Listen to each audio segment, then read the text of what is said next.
Hey, everyone. Welcome back to my podcast, Flowering into 5D, the realest podcast you've ever heard. So today I have on my friend Hayley. Let me tell you a little bit about her. So Hayley Peters is a clairvoyant healer who channels from the galactic records. She channels the parts that feel harder to reach for those that she works with. She holds compassionate space for people whilst they transform their pain into wisdom. She has been traveling the past 5+ years, offering readings, healings, and mentorships and workshops in Nepal, Cambodia, Australia, New Zealand, and the UK. Hayley, welcome, welcome, welcome. How are you doing today? Thank you so much. I'm doing really good. I'm really excited to be here. I am also quite nervous because I get nervous about talking about myself and about what I do. But yeah, apart from that, yeah, all good.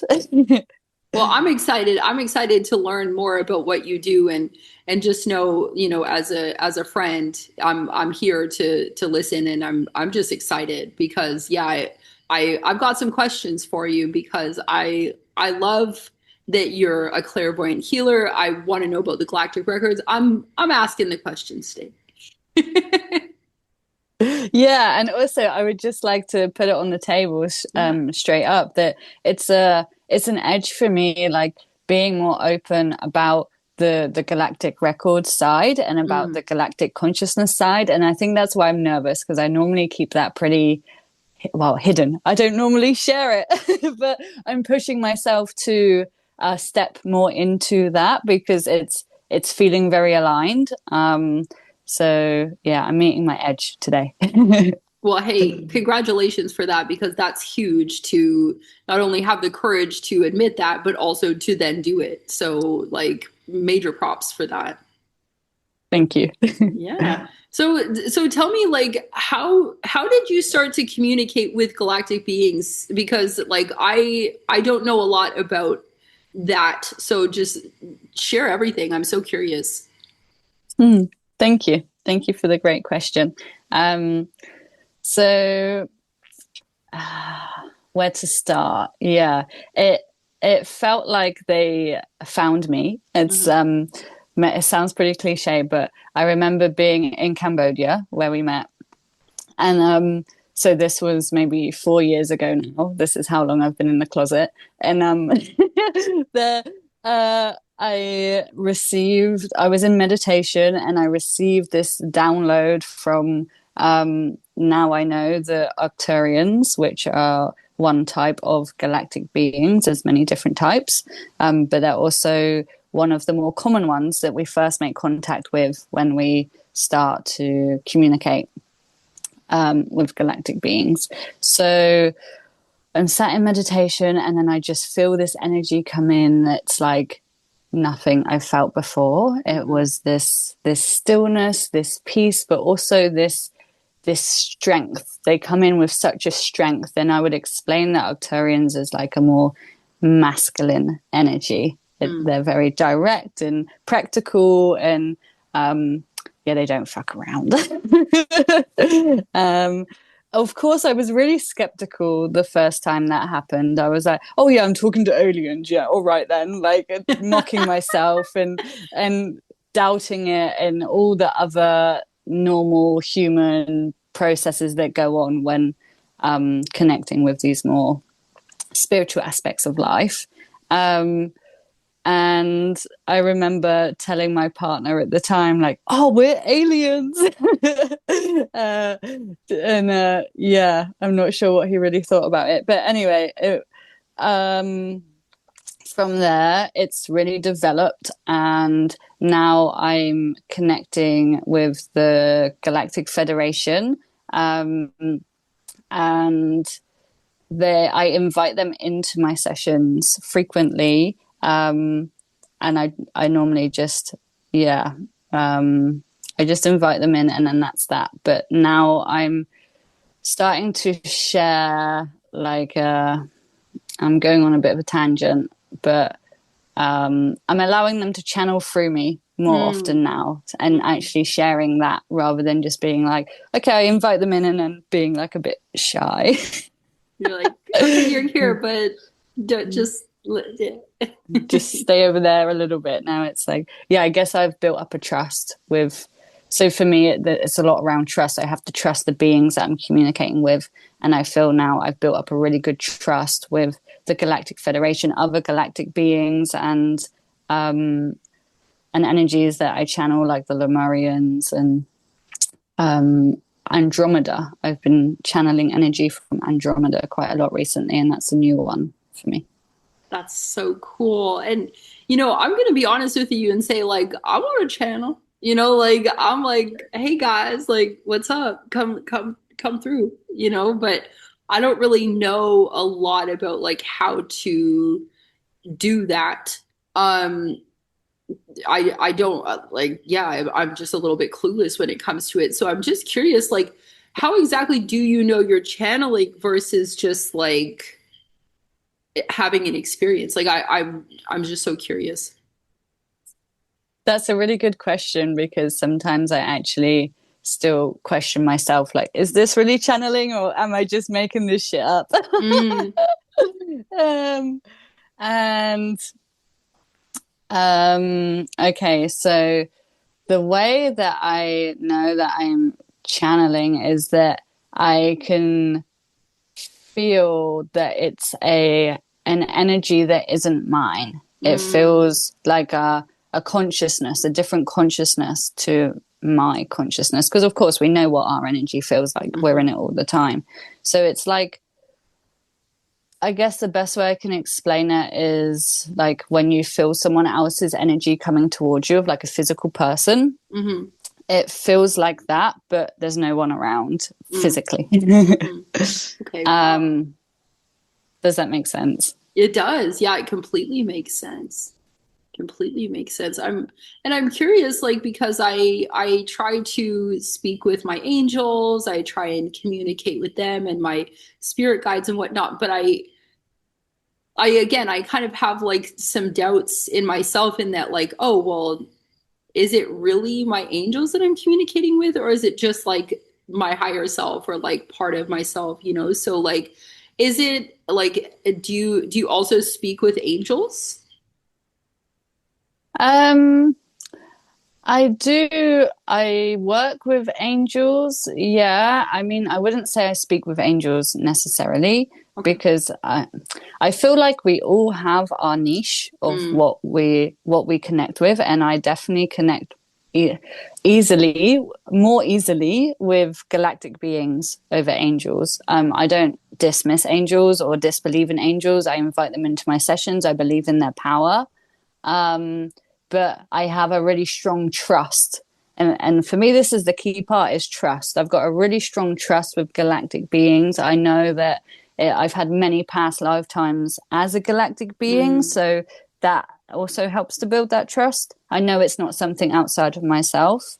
And I think that would be my advice to people that are looking to like create a stronger channel. I would say, like, find the part of yourself that you most deeply resonate with in terms of angels or your own spirit guides or galactic beings, because ultimately they are just a spiritual version of us. So I love that. Yeah. Yeah, I think I could always be wrong, but I think it also comes down to, is just like you said, like having that trust, because there's I slight tangent for a second. I was watching one of these like pull a tarot card pile for you YouTube video, one of those things. And I love these. I am like almost guilty pleasure. I know, I'm like, and it's not to be like it's always right, but it's always right. And I'm like, this isn't like, I'm like, today I'm pile 2 and they got me again, but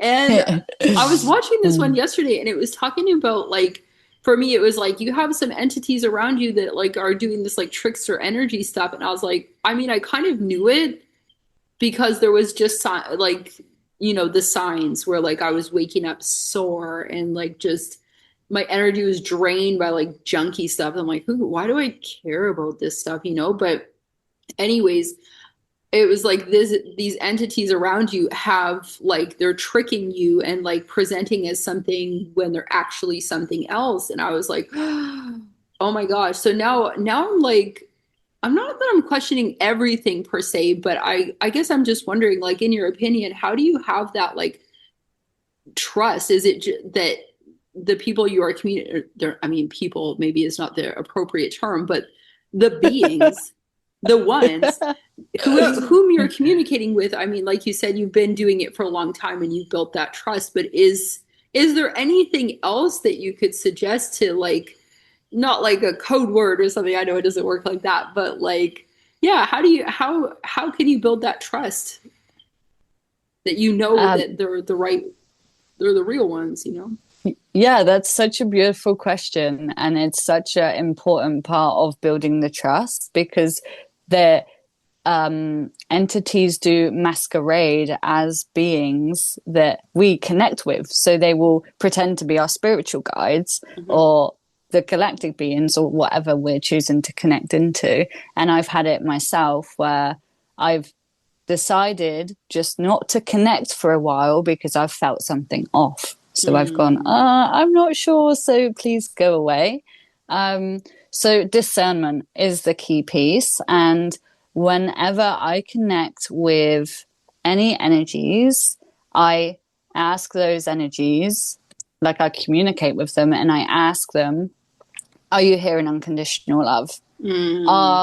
Are you really who you say you are? Are you pretending? I ask those direct questions. Are you pretending to be my spirit guides or the Galactic Federation? And then I also say, if you're not really the Galactic Federation, please leave. And I just vet them. I have a vetting system. But they're also smart. They're also a higher level consciousness of us than us.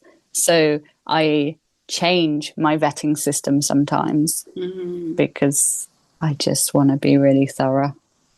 Well, I'm glad that you shared that with me, because yeah, like I said, I'm very new to this idea of channeling, and I'd love to do more of it, but I just feel like I got trust issues, So and rightly so. Yeah.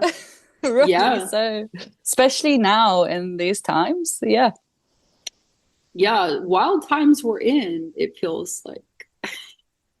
Yes, acceleration of all sorts. Yeah, and it's I'm always unsure, because of course, I'm watching these spiritual things online, and everybody's kind of saying the same thing. It's uncertain times, things are moving really quickly. I watched a video with I can't remember his name, but he was saying like August is going to feel like 2 months because of just all these changes that are happening and everything's moving so quickly. And I'm curious, like, are you experiencing that firsthand? Because I am in my own life, but around me, like here in Camp Pod, it's like seems kind of same old, same old. So like, what's your experience? That's so interesting. I love this concept of like what you're feeling and then the outside world not really matching with that, because that's like definitely my experience too. I feel like there's so much evolution and change taking place inside myself, and it's such a quick pace, but the physical world, it feels like the physical world still needs to catch up. Yeah, that's exactly right. And I find myself frustrated at times because it's like there's a glitch. It's like, come on, I've transformed so much inside. Where's the transformation in the world that we've been promised? Yeah, like the gold. Where's the golden age? I'm waiting for 2032, Diana. Yeah, or I guess the Diana Cooper. But yeah, where's the pot of the gold at the rainbow after all this hard work? and then it like is like jokes. And then down 2 levels, you're like, no pot of gold.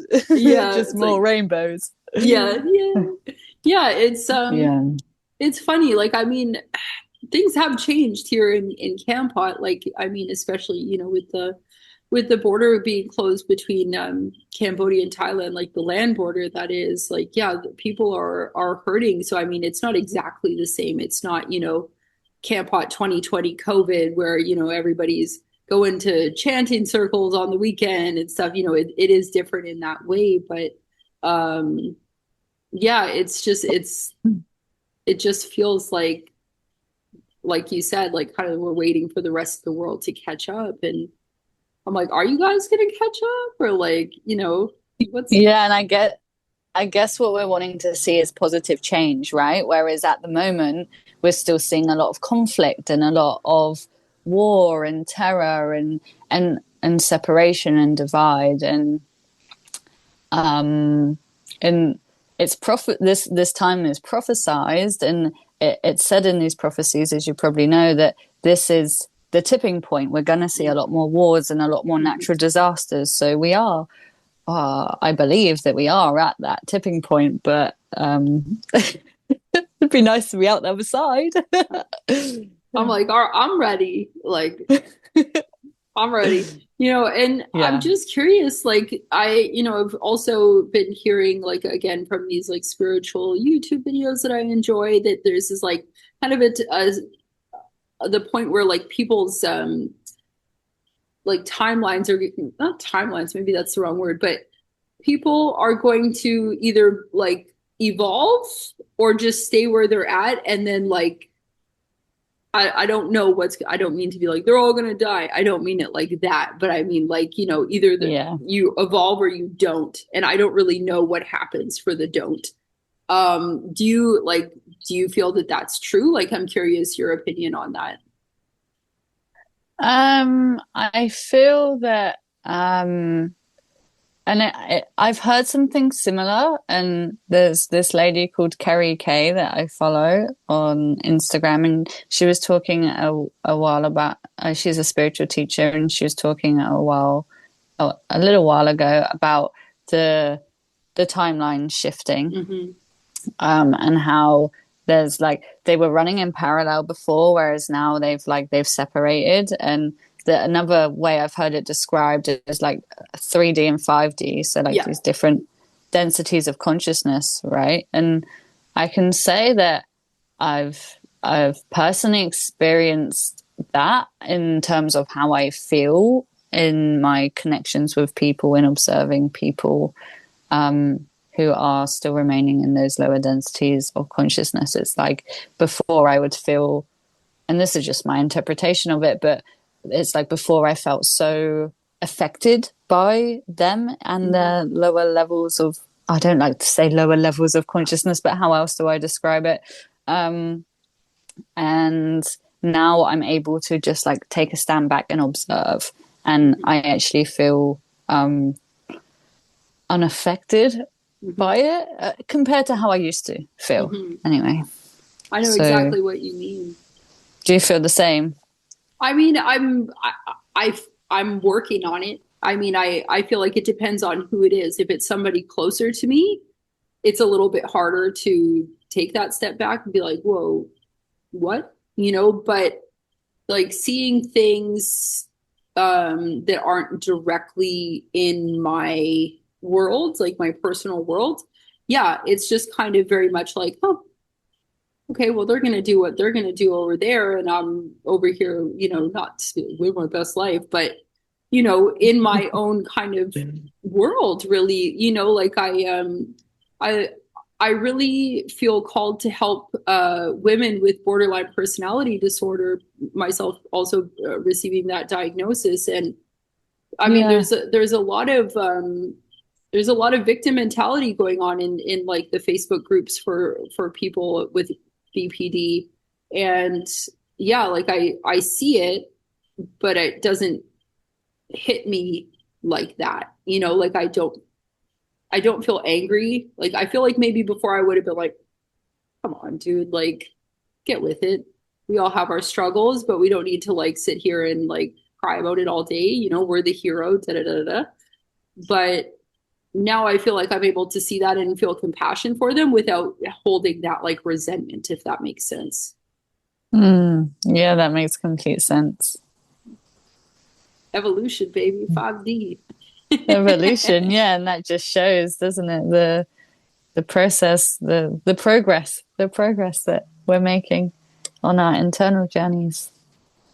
So I'm curious, and yeah, I agree. It's really nice to be able to reflect on that. Sorry, I realized that was like a very awkward, like, so blah blah blah. But so I'm just curious, like if you uh met somebody who was very new to spirituality, to channeling, to all of this, and they were like, what should I do? Because I'm feeling called to it, but I'm lost. Like there's so much noise, there's so much information. I could go a million ways. What would your advice be to that person? God, you ask good questions. My advice would be to go inside yourself and sit with yourself and sit with the feelings that you're experiencing and allow that inner compass to guide what direction you then go in. I feel like there's a lot of noise and distraction, and I was actually reading a book this morning, The Science of Self-Realization, and they were speaking about this, and it's Hindu based. It's the same writer as someone, he also wrote Bhagavad Gita as it is. He did like a translation of it. Yes. You know who I'm talking about? It's like AC Backup Krupenda or something like this. Sorry, yes, sir, who is no longer with us. I said your name wrong. Respect. Yeah, this guy. So he wrote this book, and he's talking about how in this current yuga, this current time that we're in, it's hard to trust spiritual teachers because there's so many stoofs, I don't know the word, but like people pretending they're God. And so he says basically just chant. All you can do is chant, and that's his advice. But what I took away from that is just this I can't think of the word. It just reaffirmed this belief that I have that we just really have to like to follow our intuition inside. And I think strengthening that internal intuition, that internal channel, is what I would be guiding or telling someone to do. And that's such a long process. I can't break that down in a podcast, but that's in my opinion the way to go, to allow your own soul to guide the way home. Yay.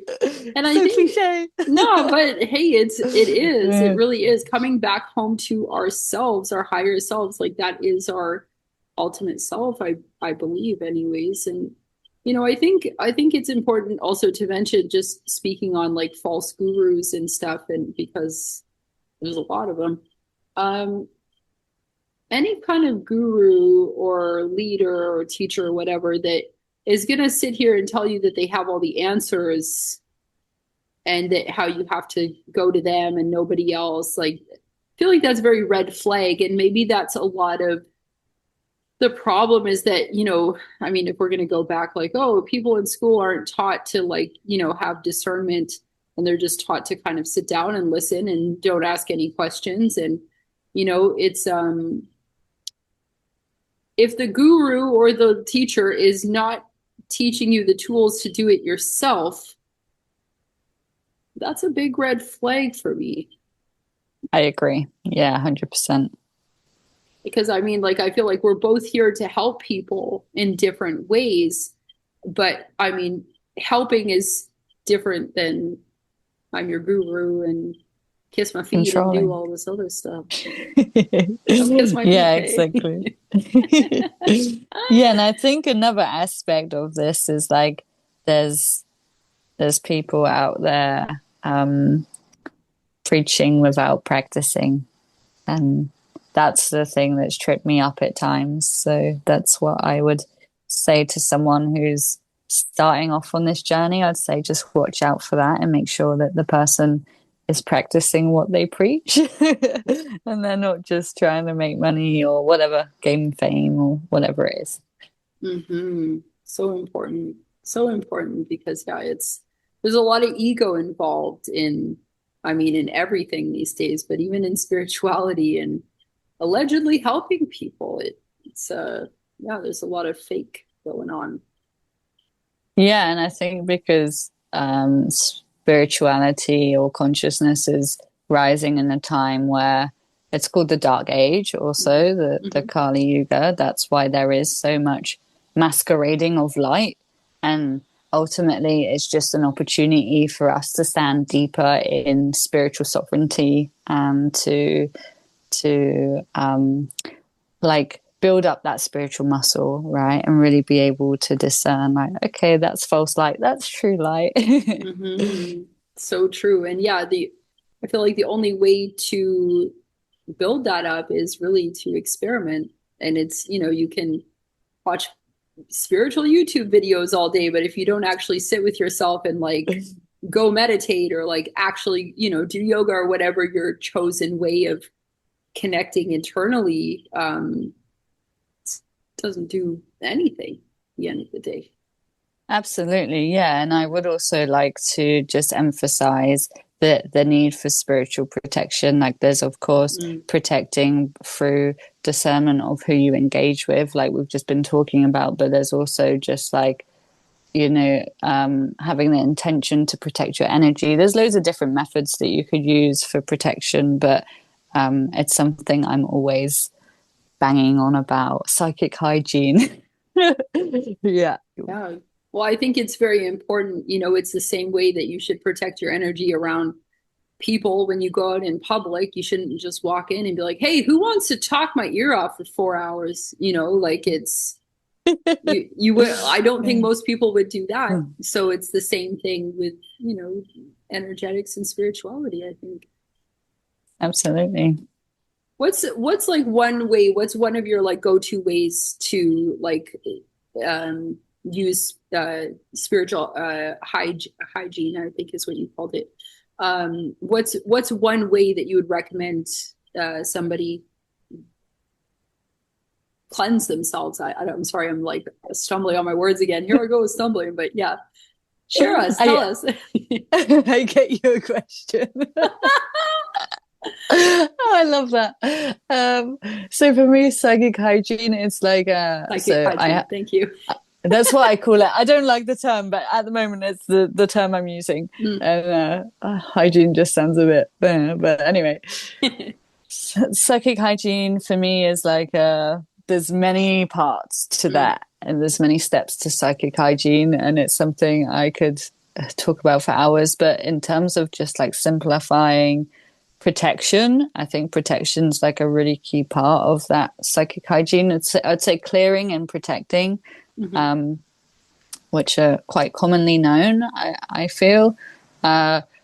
So I'll speak to the protection. What I would like, one of the techniques that I do is I visualize mirrors all the way around me, and I make sure that those mirrors are facing outwards, and I send those mirrors all the way down into the crystalline core of the earth, and then I send the mirrors all the way up to source. And I was doing this every day for a very long time.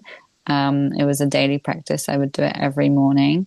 And now I check in every day to see, am I protected? But because I did it for quite a while, that protection's now just energetically, automatically coming in. So I'm no longer needing to do it every day, but I do still check in, like, am I protected? And if I'm in other situations where maybe there's more entities, I will like do some chanting or play mantras in the background, like candles, things like that. Nice. I love that. Because anybody can light a candle. Exactly. It's so easy. And with what I love about these energetic techniques, I think when you start, if you can't visualize or if you can't feel, you think it doesn't work. But that's not the case because we're setting the intention. So it gets easier the more spiritual muscle you develop, but intention is always working. So it does work, even if it doesn't feel like it.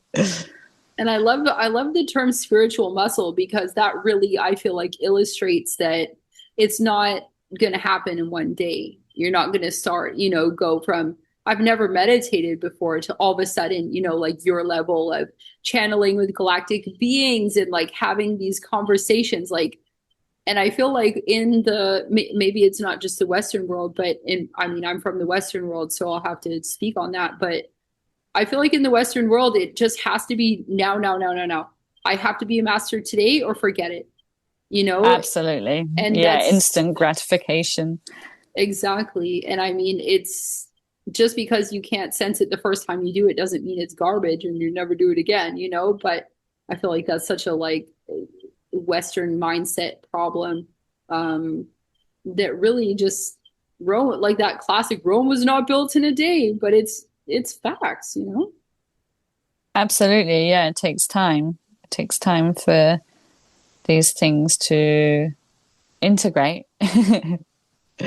And also something that was shared to me recently by a friend who's quite into specifically Krishna consciousness and into this like kind of Hinduism part of spirituality.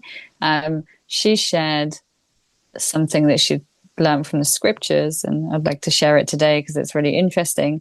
She was saying that it doesn't just depend on like how much you work on your spiritual muscle in this lifetime. Like it also depends on like how much you've worked on that in past lifetimes. Like if you have reached a certain level of consciousness in past lifetimes, then it's going to be easier for you to again create that connection in this lifetime. So I think that's also where we see a variation in people's progress on the spiritual path. And I think that's why it's also important that we don't compare ourselves to, oh, they're here and we're only here or whatever. Well, they might have had 10 lifetimes as an enlightened monk, and that's why it's easier for them to reach that in this lifetime. So I just thought that was really cool. I like that. I like that too. And yeah, it's a reminder, we all have our stuff, and just because, yeah, like you said, one lifetime is different from the other. And I mean, who's to say, they were enlightened for 10 lifetimes and then the next lifetime they killed someone and they went back to zero and they had to start again. I mean, like, who knows, right? It's all this like kind of big question mark as far as I'm concerned anyways, but just the important thing is keep going. Yeah, exactly. It's I think it's part of this more masculine patriarch culture that we've been in all these years, right? To like fixate on where we're at and where we're going to be, and it's very black and white and practical. But now we're stepping more and more into the feminine consciousness, which is more gray. Gray, hey. I love that. So I just want to go back to the galactic beings and channeling for a moment, because you mentioned at the beginning that they came to you initially while you were having a meditative experience, and I'm just curious, like with your communication with them, what is the main purpose of the galactic beings wishing to communicate more with humanity? So they are able to see a different perspective to what we're able to see, and they can see that the energy is accelerating at a really quick rate on Earth, and that's challenging for us to manage, right? I think we'd all admit that it's fucking hard right now. Mm-hmm. So they're coming in as support. Yeah. And that's also how I can feel if they're genuine or not, is because I can feel just this energy of wanting to help and support. And they're wanting to I'm just going to channel a little bit now, Yeah, actually, I would love to that. allow them to have a say. So we're wanting to grow and evolve, the continuation of spiritual development and evolution on the planet, and we can see how we can be of assistance, in from a, you guys would say, higher level, higher perspective, but we see it different to that. We just see that we have a different view that we can share that assists humanity in a loving and compassionate way. Love So that. yeah, that's kind of what they do. Amazing. Thank you. Thank you, beings. I don't know what your name is, but thank you. So cool. Love that. Yeah, it's cool. I do tend to, so like some people get really specific names and beings come through. I'm quite anxious with names. That's like one of my human experiences. It's something I struggle with. So I tend to get like bodies of energy that come through, specifically the Galactic Federation, Lemurians. Arcturians have kind of fizzled out now, but the Galactic Federation, what they've told me is that they are like a body of different groups of galactic beings. So within the Galactic Federation, you have the Lemurians, the Arcturians, the Pleiadians, and all these different types of galactic beings. The good guys. The good guys, yeah. Yes. So the way I explain it is just like a frequency. It's beings from another dimension that come through as a frequency, because that's how they can connect with us in our human form, and then they transmit energy. And I want to speak to channeling a little bit as well, if that's okay. Yeah. Because with channeling, I think sometimes there's a little bit of a myth that or an expectation also that it's just in like communication form. Like you often see people channel beings in this way, and like I do it too. It's one of the common ways. But for like, I believe that everybody already channels, and like I just see channeling as like a way of communicating with consciousness, with universal consciousness. So when we're receiving like signs and synchronicities, this is also channeling, but it's just in a different form, because the universal consciousness is communicating with us in like physical cues, let's say, like through a feather or a number or a piece of writing in a book or a conversation that we hear. And I also perceive that as channeling. And I just like to point that out, because I feel when people are able to see that they are already channeling it, then it's like a snowball effect, right? And it's not for everyone to receive communication in like actual words, because we all have different clairvoyant senses. But when we recognize that we are already channeling, that shows us that we have that ability, and that gives us more chance at being able to get to that point if it's something we desire. I love that. And I'm so glad that you said that, actually, because yeah, as I mentioned, like I would love to do more of it, but I was like, I don't know, like, hey guys, what's up? But the fact that you said that really has brought comfort to me, because yeah, I do notice those things. So, it really is motivating and exciting, and gives me hope. So thank you for that. And also, don't want to put pressure on people, but I do believe that everyone is able to channel in the way that I do it too. It's just like it's requiring trust that you're doing it right, I guess. I think that's what I see in my clients and in myself of being the main block, is that there's this need to do it right, and that's a normal safety mechanism of the mind. But I've held spaces where there's been people who have never channeled before, and then they've sat in the energy of people who can channel and believe that they can channel, and then they've been able to channel because they've been in that energy. So I do believe it's available to everyone I love in that. this way, which kind of contradicts what I was saying, but I don't care. Yeah, I hear you though. Like, yeah, it kind of reminds me actually of this thing I learned in NLP, and maybe it's not just a neuro-linguistic programming thing, but they mentioned it in the course I'm taking, in that somebody, they thought that running a mile in 4 minutes was like impossible. Maybe I'm getting the numbers wrong. I also don't care. But once somebody decided that they could do it and did it, and then once they did it, all of a sudden, like, everybody was able to do it.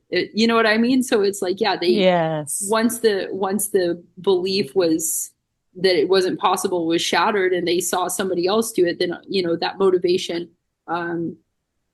gave the ability for people to do it. So yeah, I think you sharing your experience tonight is extremely powerful, just to see, like, you're not some million subscribers on YouTube, like, person, like, that's, super unreachable. And I don't want to be.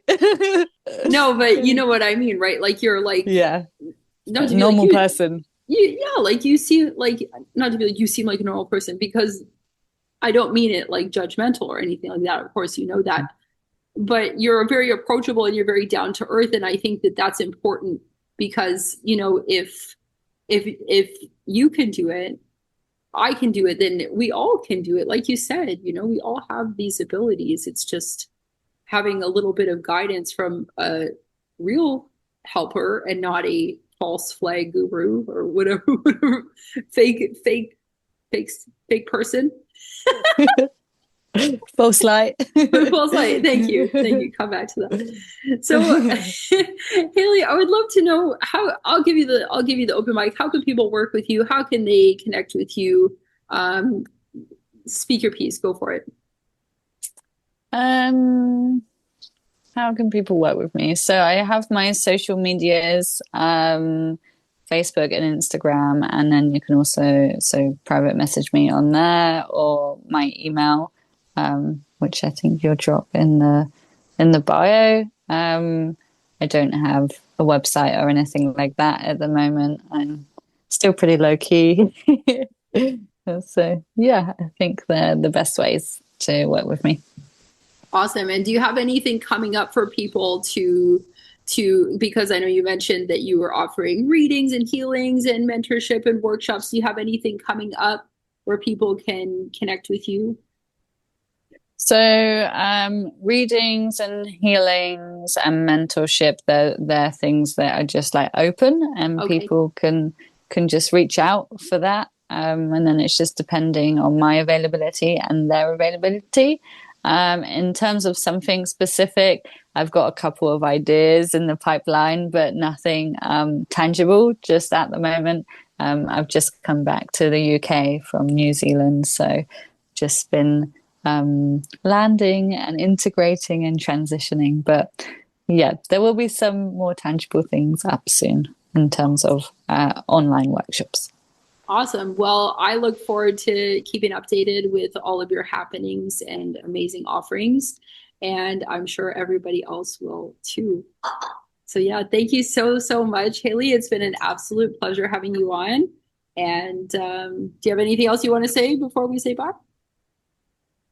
I just want to say how natural this feels for you, for you. I feel like it's really in alignment for you, and really, it gives me so much joy being here doing this today. So yeah, it just flows so nicely. I think it's great to see you doing this. Oh, that's so kind of you. Thank you so much. I appreciate that. I appreciate that. Like I said before we started, it was just a divine thing. It was like, you're having a podcast. I was like, okay. So Yes, boss. yeah, he's like, all right. Well, thank you so much, everyone, for listening, and talk to you next time. Bye. Take care. Bye.